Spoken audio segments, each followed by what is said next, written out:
માથીની સુવાર્તા 5મો અધ્યાય, ત્યાં લખવામાં આવ્યું છે કે જેઓને ન્યાયપણાની ભૂખ અને તરસ છે તેઓને ધન્ય છે, કેમ કે તેઓ ભરાશે. ન્યાયપણાની ભૂખ. ન્યાયપણાની ભૂખ એટલે શું? ન્યાયપણાની ભૂખ એટલે જીવંત ઈશ્વરના વચનોની ભૂખ, પ્રભુના વચનોની ભૂખ. એ પ્રભુના વચનોની ભૂખ અને તરસ હોવી જરૂરી છે. ભલા ભાઈ બહેનો, જો આપણને માત્ર દૈહિક બાબતોની જ ભૂખ અને તરસ હોય, પણ આત્મિક બાબતોની એ ભૂખ અને તરસ ના હોય, તો પ્રાણીમાં અને આપણામાં શું ફેર? પ્રાણીમાં અને આપણામાં શું ફેર? ઈશ્વરે આપણને બનાવે છે, એની પ્રતિમા પ્રમાણે ઉત્પન્ન કર્યા છે, આપણું સર્જન કર્યું છે, અને આપણામાં એ ન્યાયપણાની ભૂખ મૂકી છે. ન્યાયપણાની ભૂખ આપણામાં એ મૂકવામાં આવી છે. જીવતા માણસને ભૂખ લાગે, મરેલાને ભૂખ ના લાગે, તરસ ના લાગે. ન્યાયપણાની ભૂખ એ આત્મિક જીવનની નિશાની છે.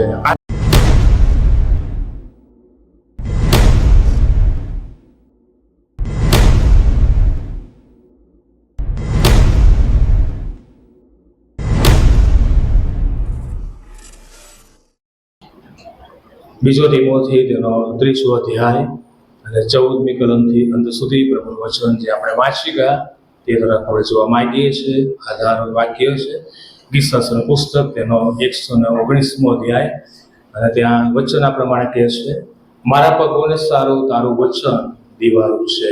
મારા પગોને સારું તારું વચન દીવારું છે. વિષય છે ઈશ્વરના વચનને અનુસરવું. પ્રભુનું એ જીવંત વચન, અને આ પ્રભુનું એ વચન એ ઉત્પત્તિનું પુસ્તક, તેનો 1લો અધ્યાય અને 1લી કલમથી માંડીને પ્રકટીકરણનું પુસ્તક, તેનો 22મો અધ્યાય અને 21મી છેલ્લી કલમ સુધી ઈશ્વરનું આ જીવંત વચન છે. ઉત્પત્તિ 1 અને 1થી માંડીને પ્રકટીકરણનું પુસ્તક, 22મો છેલ્લો અધ્યાય અને 21મી છેલ્લી કલમ સુધી આ પ્રભુનું જીવંત વચન છે. ઘણા બધા પુસ્તકો લખ્યા, ઘણા બધા પુસ્તકોનો લખનાર લેખક, અને એ સાથે સાથે પોતાનું મહાન પુસ્તકાલય પણ એ ધરાવનાર એ પાત્ર, જેનું નામ છે સર વોલ્ટર સ્કોટ.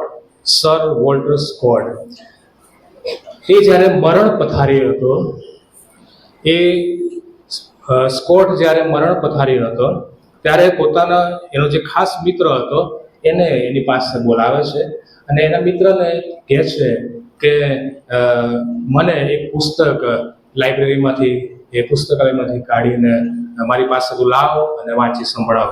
અને એ પુસ્તક વાંચવાના માટે કહે છે. સ્કોટે લખેલા પુસ્તકોમાંથી કયું પુસ્તક વાંચવું, સ્કોટે જે પુસ્તકો લખ્યા તેમાંથી કયું પુસ્તક લાવવું અને વાંચવું, તે વિશે આ એનો મિત્ર એ શોધ કરી રહ્યો હતો. એ પુસ્તકાલયમાં એ સંશોધન કરે છે, શોધે છે, પણ તેને સમજણ ના પડી કયું પુસ્તક હું લઈ જઉં. અને પછી પાછો એ સ્કોટની પાસે જાય છે અને પૂછે છે કે ભાઈ કયું પુસ્તક હું લાવું? તે પુસ્તક લાવવાનું કીધું, પણ કયું પુસ્તક હું તારી પાસે લાવું?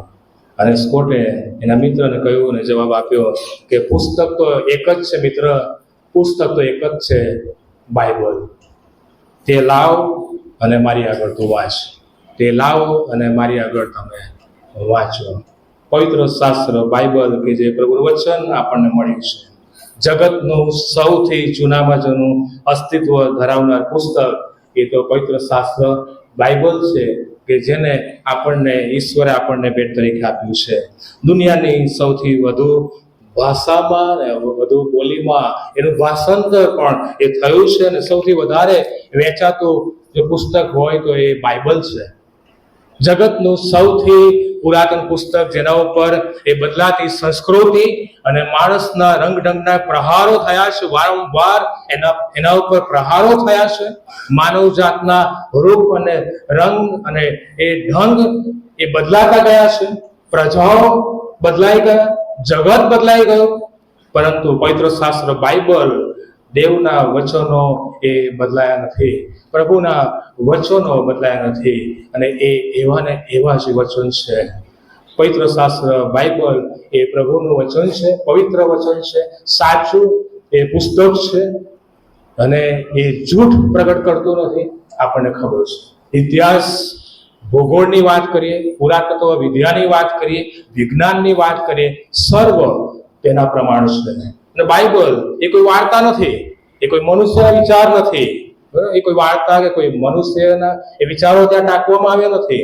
પરંતુ આપણે યાદ રાખીએ કે બાઇબલ એ આધ્યાત્મિક પુસ્તક છે, પ્રભુનું વચન છે. પ્રભુએ એ પ્રબોધકોને આપ્યું જૂના કરારમાં, અને એ પ્રબોધકોએ પ્રભુના વચનો લોકોની આગળ લઈ ગયા અને પ્રગટ કર્યા છે. નવા કરારમાં પ્રભુ ઈસુ ખ્રિસ્ત પોતે જ આવ્યા અને શિક્ષણ આપ્યું, અને પત્રોમાં પણ આપણે શિક્ષણ જોઈએ છે. અને આ પુસ્તક એ સંપૂર્ણ પ્રભુનું વચન છે, આધ્યાત્મિક પુસ્તક છે, અને એ વિશ્વાસ કરવા યોગ્ય પ્રભુનું વચન છે. પહેલી બાબત, પ્રભુનું વચન ઈશ્વર પ્રેરિત છે. 16મી કલમ વિભાગ, દરેક શાસ્ત્ર ઈશ્વર પ્રેરિત છે. દરેક શાસ્ત્ર એ ઈશ્વર પ્રેરિત છે. ભલા ભાઈ બહેનો, આખા બાઇબલમાં સૌથી મહત્વની આ કલમ છે. દરેક શાસ્ત્ર ઈશ્વર પ્રેરિત છે. દરેક શાસ્ત્ર એટલે આ પુસ્તકના 66 અધ્યાયની વાત કરીએ છીએ આપણે, નહીં કે જૂનો કરાર, પણ સમગ્ર આખું પુસ્તક પવિત્ર શાસ્ત્ર બાઇબલ એ પ્રભુનું જીવંત વચન એ દેવની પ્રેરણાથી એ લખાયેલું છે. દેવની પ્રેરણાથી એ મનુષ્યને કહેવામાં આવ્યું, એના સેવકોને પસંદ કરવામાં આવ્યું, અને એમણે એ લખાણો લખ્યા છે. અને આ વચન આપણને આપણી માતૃભાષામાં મળ્યું છે. પ્રભુનો આભાર માનીએ છીએ.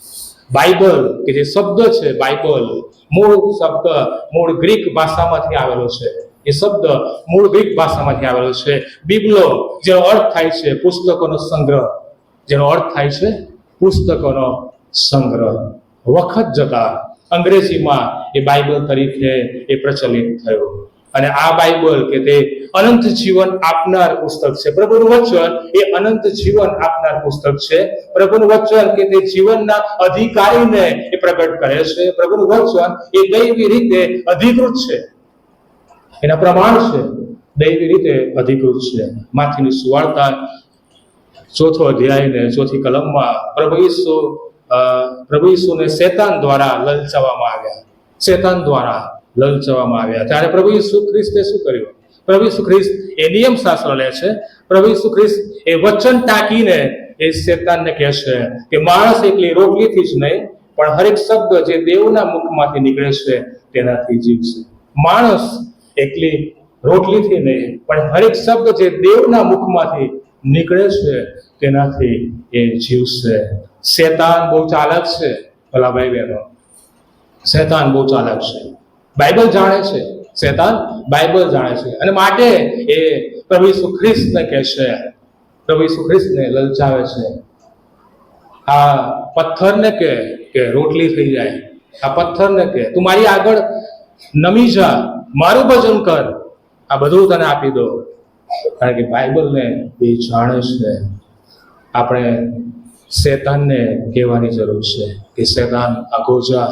આપણે શેતાનને કહેવાની જરૂર છે, શેતાન મારી પછવાડે છે. ભલા ભાઈ બહેનો, પાપનું મૂળ એ તો શેતાન છે. પાપનું મૂળ એ શેતાન છે. આદમની વાત કરીએ, આદમ, કાઈન, આખાન, અનાનિયા અને સાફીરા બધાએ પાપને છુપાવવાને માટે પ્રયત્નો કર્યા, પાપને સંતાડવાને માટે પ્રયત્ન કર્યા, પરંતુ એ બધા જ નિષ્ફળ ગયા. એ બધા જ નિષ્ફળ ગયા. માથીની સુવાર્તા 4થો અધ્યાય 4થી કલમમાં ઈસુ એ શેતાની ચાલમાં ફસાતા નથી, પરંતુ એ વચન દ્વારા એ સામે પ્રહાર કરે છે. દેવનો શબ્દ અને પ્રભુનું એ સત્ય વચન કે જે હમણાં આપણે ગીત ગાયું 221 નંબરનું ગીત, અને તેમાં જે તલવારની વાત કરવામાં આવી છે. તલવાર બરાબર બે કામ કરે છે, છેદે છે અને રક્ષણ પણ કરે છે. બરાબર. અને પ્રભુનું વચન એ હથોડા સમાન છે, તલવાર સમાન છે. અલગ અલગ એ નામ ઉપમા આપવામાં આવી છે. આત્માની તલવાર, આત્માની તલવાર. એફેસીનો પત્ર 6થો અધ્યાય અને 13-18 વચનમાં આપણે જોઈએ છે કે વધસ્તંભ પર એ ઈસુ એક એવો શબ્દ હતો, શબ્દનું સામર્થ્ય. એફેસી 6માં એ શબ્દનું સામર્થ્ય, આત્મિક હથિયારો તમે ધારણ કરો, અને એમાં આ અગત્યની બાબત આત્માનું એ જે તલવાર છે, આત્માની જે તલવાર છે એને આપણે ધારણ કરવાની જરૂર છે. જેથી કરીને એ શત્રુ શૈતાનની સામે, એ દરેક દુષ્ટતાની સામે આપણે ટકી શકીએ, ઉભા રહી શકીએ. શબ્દનું સામર્થ્ય એ વધસ્તંભ પર હતું, શબ્દનું સામર્થ્ય એ વધસ્તંભ પર ઈસુ એક એવો શબ્દ હતો જેનાથી સગળું સર્જન થયું અને ઉત્પન્ન થયું. એ વધસ્તંભ પર પરમેશ્વરનું સામર્થ્ય હતું. એ વધસ્તંભ પર ઈસુ હતા.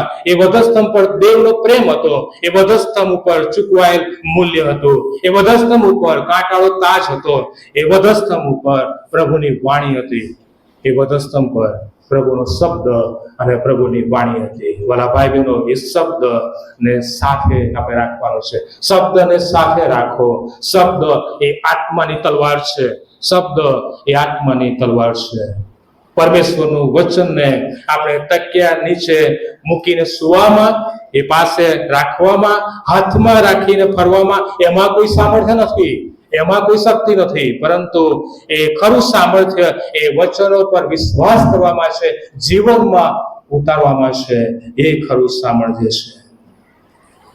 યહોશુઆનું પુસ્તક એનો 1લો અધ્યાય ને 8મી કલમ, એ નિયમ શાસ્ત્ર તારા મોંમાંથી જાય નહીં, અને દિવસ અને રાત્રે તું તેનું મનન કર અને કાળજીથી તું પાળ, અને ત્યારે તારો માર્ગ કે છે કે આબાદ થશે અને તું ફતેહ મેળવશે, વિજય મેળવશે.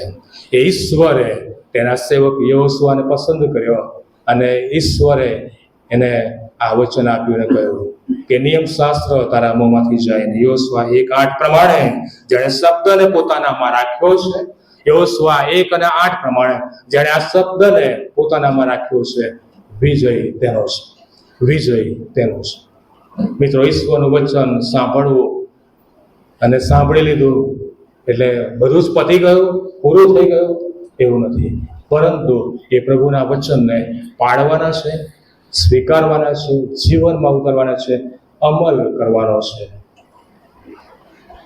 માથીની સુવાર્તા 5મો અધ્યાય, ત્યાં લખવામાં આવ્યું છે કે જેઓને ન્યાયપણાની ભૂખ અને તરસ છે તેઓને ધન્ય છે, કેમ કે તેઓ ધરાશે. ન્યાયપણાની ભૂખ, ન્યાયપણાની ભૂખ એટલે શું?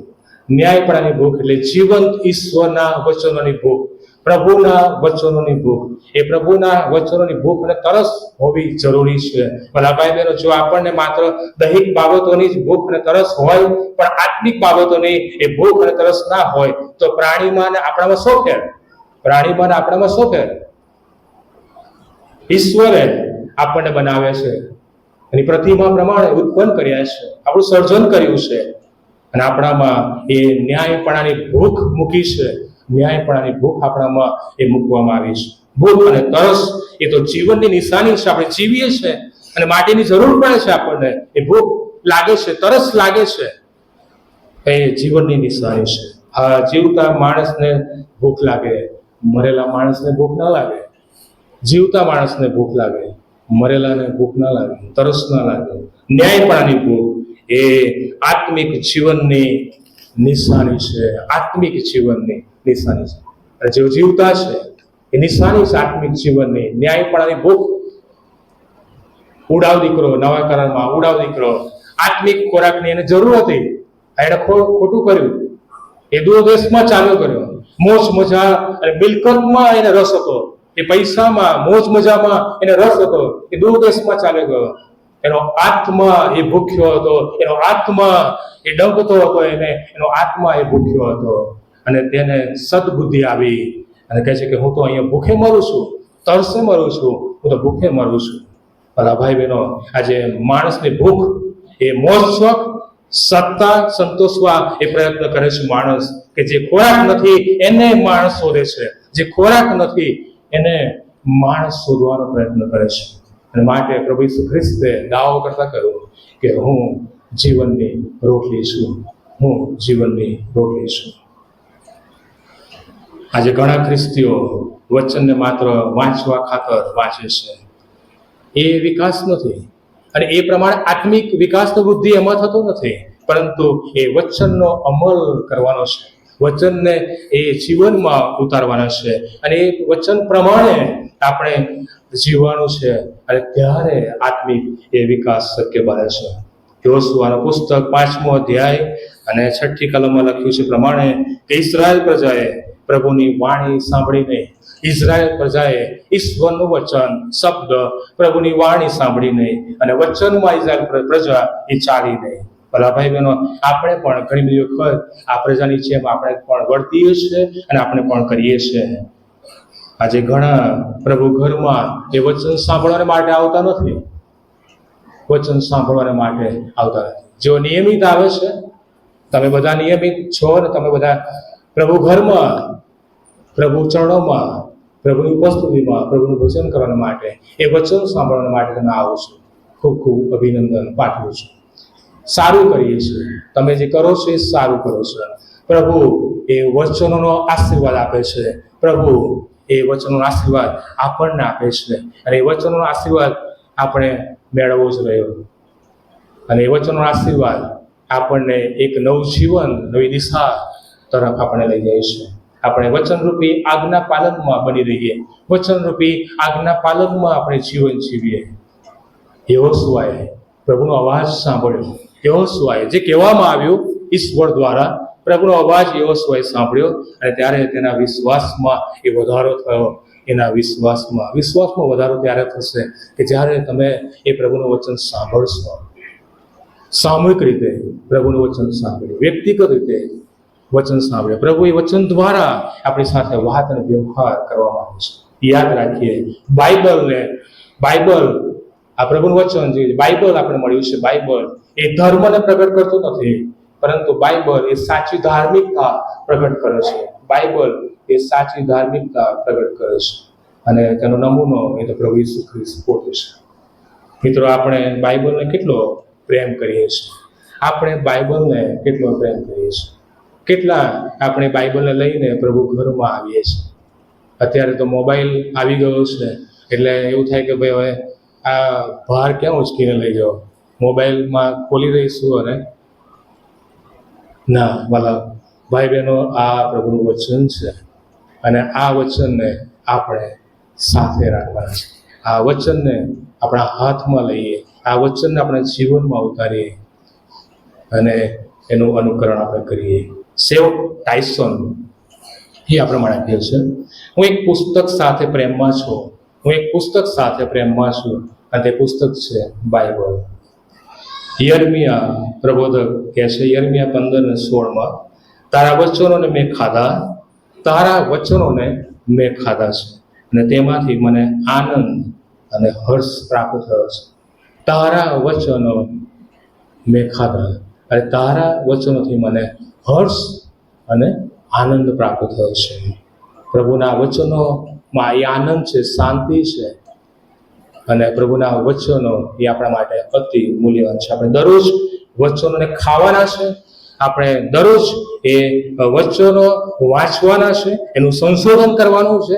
જ્યારે આ વાત આવે છે ત્યારે એઝરાને આપણે યાદ કરીએ. એઝરા શાસ્ત્રી, એણે પ્રભુનું વચન એ સંશોધન કરવામાં, પ્રભુનું વચન શીખવવામાં, પ્રભુનું વચનનું પાલન કરવામાં પોતાનું મન લગાવ્યું એઝરા શાસ્ત્રીએ. અને એ જ મારે તમારે કરવાનું છે. પ્રભુ એ વચન દ્વારા આપણી સાથે વાત કરવા માંગે છે. શું આપણે પ્રભુ સાથે વાત કરવા માટે તૈયાર છે? શું આપણે રોજ પ્રભુની વાણી સાંભળીએ છીએ? શું આપણે રોજ પ્રભુનો અવાજ સાંભળીએ છીએ? શું આપણે એ વચનને આધીન થવાના માટે તૈયાર છે? બીજી બાબત, પ્રભુનું વચન કે તેમાં કોઈ દોષ નથી, કોઈ ભૂલ નથી. તે બોધ, નિષેધ, સુધારા અને ન્યાયપણાના શિક્ષણ અર્થે ઉપયોગી છે. પ્રભુનું વચન કેવું છે? તો ત્યાં લખ્યું છે કે બોધ, નિષેધ, સુધારા અને ન્યાયપણાના શિક્ષણના અર્થે પ્રભુનું વચન ઉપયોગી છે. આ વચનો એ ખામી રહિત છે, આ વચનો એ ભૂલ રહિત છે અને આ વચનો એ સત્ય છે. ભલા ભાઈ બહેનો, ભારત દેશના જ 2 સુવાર્તિકોએ ભૂતકાળમાં એ બાઇબલને ગેરસમજમાં બાળી નાખ્યું, ગેરસમજમાં સળગાવી દીધું. એમાં પહેલી વ્યક્તિ છે સાધુ સુંદરસિંહ અને બીજી વ્યક્તિ છે ભક્તસિંહ. સાધુ સુંદરસિંહ અને ભક્તસિંહ ભૂતકાળમાં બાઇબલને ગેરસમજમાં બાળી નાખ્યું. પાછળથી તમે જુઓ, એમના જીવન વિશે પાછળથી તેમણે દેવનું વચન એ બીજાને આપવાને માટે પોતાની આખી જિંદગી એમણે ખર્ચી નાખી. જીવન પરિવર્તન થયું, એ વચનોએ એમનું બદલાવ કર્યું, એ જીવન પરિવર્તન થયું અને પાછળથી બીજાઓને સુવાડતા એ શબ્દને વચન આપવાને માટે આખી જિંદગી એમણે ખર્ચી નાખી. ભલા ભાઈ બહેનો, બાઇબલ એ પરમેશ્વરનો શબ્દ છે, પ્રભુનું વચન છે, પરમેશ્વરનો શબ્દ હોવાથી એ બોધ, બીજી બાબત સુધારા, ત્રીજી બાબત ન્યાયપણા, શિક્ષણ અર્થે એ ઉપયોગી છે. આપણને એ યોગ્ય દિશા અને યોગ્ય માર્ગ આપણને ચિંધે છે અને બતાવે છે અને આપણને એ સત્યનું શિક્ષણ આપણને આપે છે. એક ગ્રીક આક્રોસ નામનો માણસ એક વખતે પાર્ટીમાં જઈ રહ્યો હતો. રસ્તામાં એક માણસે તેને ઉભો રાખ્યો અને એક કવર એના હાથમાં આપ્યો. એ આક્રોશને એક માણસ ઉભો રાખીને કવર એના હાથમાં આપે છે અને કહ્યું કે આ ખૂબ અગત્યનો પત્ર છે, ખૂબ અગત્યનું કાગળ છે, જરૂરથી વાંચજો, એને તમે જરૂરથી વાંચો. આ આક્રોશે વિચાર્યું કે અત્યારે તો હું ઉતાવળમાં છું અને મારે પાર્ટીમાં પહોંચવાનું છે, મારે પાર્ટીમાં ભાગ લેવાનો છે, અત્યારે હું ઉતાવળમાં છું, આ કાગળ હું અત્યારે વાંચીશ નહીં, પણ હું પછી વાંચીશ. એટલે ખિસ્સામાં મૂકી દીધો. એ માણસ આખો છે પાર્ટીમાં ગયો અને ત્યાં તેણે ખૂબ દારૂ પીધો અને દારૂના નશામાં હતો. એવા સમયે એના એક હરીફે યોજના પ્રમાણે તેને ત્યાં મારી નાખ્યો. એ આક્રોશને ત્યાં મારી નાખ્યો. તેનું લોહી પેલા કાગળ ઉપર પડ્યો, એનું લોહી એના કાગળ ઉપર પડ્યું અને કાગળ લોહીથી આખો જ ભીનો થઈ ગયો. અને એ કાગળમાં શું હતું? આક્રોશને પાર્ટીમાં કેવી રીતે મારવો તે કોઈ શુભેચ્છકે માહિતી લખીને એ કાગળમાં મોકલાવી હતી. અફસોસ, તેણે કાગળ તરત વાંચ્યો હોત તો કેવું સારું. પણ એ આક્રોશે કાગળ વાંચ્યો નહીં અને પરિણામે પોતાનો જીવ એણે ગુમાવી દીધો. ભલા ભાઈ બહેનો, પ્રભુનું વચન, પરમેશ્વરનું વચન આપણા માટે દેવનો પત્ર છે. પ્રભુનું વચન આપણા માટે દેવનો એ પત્ર છે. એ ચેતવણી છે, તેમાં ચેતવણી છે. તમે પત્ર મુલતવી રાખશો નહીં. આપણે પત્રને મુલતવી રાખવાનો નથી કે હું પછી વાંચીશ, પછી સમય મળશે ત્યારે હું એનો સંશોધન કરીશ, શિક્ષણ મેળવીશ, અભ્યાસ કરીશ અને હું વાંચીશ. પરંતુ એને દરરોજ વાંચીએ. આક્રોશને એ પત્ર મળ્યો, પણ જેને તરત વાંચ્યો તેનું જીવન બચી જાય, એનું મરણ ના થાય. પણ એ વાંચ્યો ને મુલતવી રાખ્યો. પછી આપણે એમ કરવાનું નથી. પ્રભુનું વચન એને આપણે દરરોજ વાંચીએ, વારંવાર વાંચીએ અને એનું મનન કરીએ. ત્રીજી બાબત, આખરી અધિકાર પ્રભુના વચનમાંથી પ્રાપ્ત થાય છે. સર્વોપરી અધિકાર, ફાઇનલ ઓથોરિટી. આના ઉપર મહોર મારવામાં આવી છે. તેનાથી ઉપરવટ બીજું કશું. પ્રભુએ એ વચન દ્વારા પોતાને પ્રગટ કર્યા છે. પ્રભુએ એ વચન દ્વારા પોતાના કાર્યોને પ્રગટ કર્યા છે. પ્રભુએ એ વચન દ્વારા પોતાની યોજનાને પ્રગટ કરી છે. પ્રભુએ વચન દ્વારા પોતાના પ્રેમને આપણી આગળ પ્રગટ કર્યો છે. અને પ્રભુ ઈસુ ખ્રિસ્ત એ કાળુને વધસ્તંભ પર મરણ પામ્યા અને સજીવન પણ થયા. એ શબ્દ દ્વારા એ પ્રેમને પ્રગટ કરવામાં આવ્યો આપણા માટે, જેથી કરીને આપણો ઉદ્ધાર થાય. હા વાલા ભાઈ બહેનો, બાઇબલનો મુખ્ય વિષય મનુષ્યનો ઉદ્ધાર છે. અને માટે એ પ્રભુ ઈસુ ખ્રિસ્ત એ તારણને ઉદ્ધાર, પાપોની માફી આપવાને માટે આ જગતમાં આવ્યા. બાઇબલે ઘણાના જીવનો બદલી નાખ્યા છે. માર્ટિન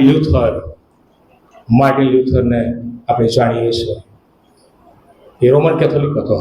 જ્યારે તેણે બાઇબલ વાંચ્યું ત્યારે એને ખ્યાલ આવ્યો. જ્યારે એણે બાઇબલ હાથમાં લીધું, જ્યારે એણે બાઇબલનું શિક્ષણ મેળવ્યું, જ્યારે એણે બાઇબલ પ્રભુનું વચન વાંચ્યું, ત્યારે એને સત્ય સમજાયું અને એનું બદલાણ થયું. રોમીનો પત્ર 1લો અધ્યાય અને 16મી 17મી કલમ એના જીવનનું બદલાણ કરનાર આ કલમ અને આ વચને એની સાથે વાત કરીને અસર એ વચને કર્યું અને વચને તેનું ધ્યાન દોર્યું અને રાત દિવસ આ પ્રભુના સેવકે તેનું મનન કર્યું. અને માર્ટિન લ્યુથર જણાવે છે, અને માર્ટિન લ્યુથર કહે છે, વચનને મારા માટે સ્વર્ગના દ્વાર ખોલી રાખ્યા છે. આ વચને મારા માટે સ્વર્ગના દ્વાર ખુલ્લા કરી રાખ્યા છે. ધર્મ સુધારણા કરી, ધર્મ સુધારણા થઈ અને બહુ મોટું પરિવર્તન આવ્યું, બહુ મોટું બદલાવ અને પરિવર્તન આવ્યું. સંત ઓગસ્ટીન 4મી સદીમાં થઈ ગયો અને આ યુવાન સંત ઓગસ્ટીન એ જગતના મોજ શોખની અંદર, વ્યસનની અંદર અને ભ્રષ્ટાચારી જીવન એ જીવી રહ્યો હતો. રોમિયોના પત્ર 13મો અધ્યાય અને 13મી અને 14મી કલમની અંદર જે લખવામાં આવ્યું છે પ્રમાણે એ વચનથી આ યુવાનનું જીવન બદલાયું, જીવન પરિવર્તન થયું. અને આજે આપણે એ સેવકોને યાદ કરીએ છીએ, આપણે એ સેવકોને યાદ કરીએ છીએ એટલા માટે કે ઘણા બધા ધર્મ સુધારકો થઈ ગયા, જોન વિકલિફ, જોન હસ અને આ બધા જે ધર્મ સુધારકો જે થઈ ગયા અને એ બધાને આપણે યાદ કરીએ છીએ કારણ કે આ વચન આપણને આપણા હાથમાં મળ્યું છે, આ વચન આપણને પ્રાપ્ત થયું છે. લૂકની સુવાર્તા 19મો અધ્યાય અને 10મી કલમમાં લખ્યું છે કે ખોવાયેલું શોધવા અને તારવા સારો હું આવ્યો છું. પ્રભુ ઈસુ ખ્રિસ્ત કહે છે ખોવાયેલું શોધવા અને તારવાને માટે, જીવન આપવાને માટે પ્રભુ ઈસુ ખ્રિસ્ત આવ્યા છે. ભલા ભાઈ બહેનો, બાઇબલનો હેતુ ઈસુને તારનાર તરીકે રજૂ કરવાનો છે. બાઇબલનો હેતુ ઈસુને તારનાર તરીકે રજૂ કરવાનો છે. વચનો એ તારણ સાધક છે, આપણે એ તારણનો આપણે અનુભવ કરીએ. ભલા ભાઈ બહેનો, મનુષ્યના જીવનમાં સૌથી મોટું પરિવર્તન લાવનારું એ દેવનું વચન અને એમાં જે સામર્થ્ય છે અને એ શક્તિશાળી છે. પ્રભુનું વચન પરાક્રમી છે, પરાક્રમથી ભરપૂર છે અને એને આપણે સ્વીકારીએ, એના પર વિશ્વાસ કરીએ અને આપણે એને પાડીએ. આ પ્રભુના વચનો એ અસર કરે છે, બદલાવ લાવે છે, આપણા જીવનને એ બદલી નાખે છે. આપણે જોઈએ છીએ કે ઘણા બધાના જીવનો એ વચને બદલી નાખ્યા છે. આપણો પ્રભુ એ વચનનો દેવ છે, કરારનો દેવ છે, વચનનો દેવ છે. ઈશ્વરે ઇબ્રાહિમને વંશજોને એ વચન આપ્યું હતું અને વચન પાડ્યું. પ્રભુએ વચન આપ્યું હતું અને વચન પ્રભુએ પાડ્યું. વિશ્વાસુ દેવ છે, કદી બદલાતો નથી, કદી જૂઠું બોલતો નથી અને કદી ફરી જનાર નથી. અને વચન એ તારણની સુવાર્તા છે. આ વચન એ તારણની સુવાર્તા છે. વચન એ શાશ્વત છે. યહોશાફાટ રાજા, જૂનો કરારમાં યહોશાફાટ રાજા પ્રભુની વાણી સાંભળનાર હતો, પ્રભુની વાણી એ સાંભળનાર હતો અને વચન સાંભળીને યહોશાફાટે ભૂમિ સુધી એ પ્રભુનું ભજન કરે છે અને નમન કરે છે અને ભજન કરે છે. નિર્ગમન 34માં આપણે જોઈએ છીએ કે મૂસાએ પણ એ ભૂમિ સુધી નમીને પ્રભુનું ભજન કર્યું, પ્રભુનું ભજન કર્યું. મૂસાએ લખ્યું છે જલ્દી જલ્દી ઈશ્વરનું ભજન કર્યું, જલ્દી જલ્દી. ભલા ભાઈ બહેનો, જલ્દી જલ્દી કરવાની જરૂર છે. આપણે હાલ જ માન્યકાર છે, હાલ જ માન્યકાર છે. રાજાનું કામ ઉતાવળનું છે, રાજાનું કામ ઉતાવળનું છે. સમય પાસે છે, પસ્તાવો કરીએ અને પસ્તાવી મંડળી સાથે આપણે પાછા કરીએ. ભલા ભાઈ બહેનો, બાઇબલ જણાવે છે એક એવો સમય આવશે, એક એવો સમય આવશે, વચનનો દુકાળ પડશે, વચનનો દુકાળ પડશે. મિસર દેશમાં જ્યારે પુષ્કળ ફસલ થઈ, પુષ્કળ પાક્યું અનાજ, પુષ્કળ ફસલ થઈ, ત્યારે યુસુફે શું કર્યું ખબર છે? ભંડારોને ભરી લીધા. એ ફસલથી, એ પાકથી એ ભંડારો એ ભરી દીધા અને ત્યારબાદ ભવિષ્ય વચન પ્રમાણે દુકાળ પડ્યો, ભવિષ્ય કથન પ્રમાણે દુકાળ પડ્યો અને ત્યારે અનાજની તંગી પડી ગઈ, અનાજની તંગી પડી ગઈ. આપણા માટે આ ચેતવણી છે. ભવિષ્ય વચન, ભવિષ્ય કથન પ્રમાણે આવનાર તંગીના, વચનના દુકાળ માટે આજથી અને અત્યારથી જ પ્રભુના વચનોનો આપણે અભ્યાસ કરવો પડશે. પ્રભુના વચનોના આપણા મન અને હૃદયમાં આપણે ઉતારીએ, સંચય કરીએ, સંગ્રહ કરીએ, એ જરૂરી છે. કાં તો બાઇબલ તમને પાપથી દૂર રાખશે અથવા તો પાપ તમને બાઇબલથી દૂર રાખશે.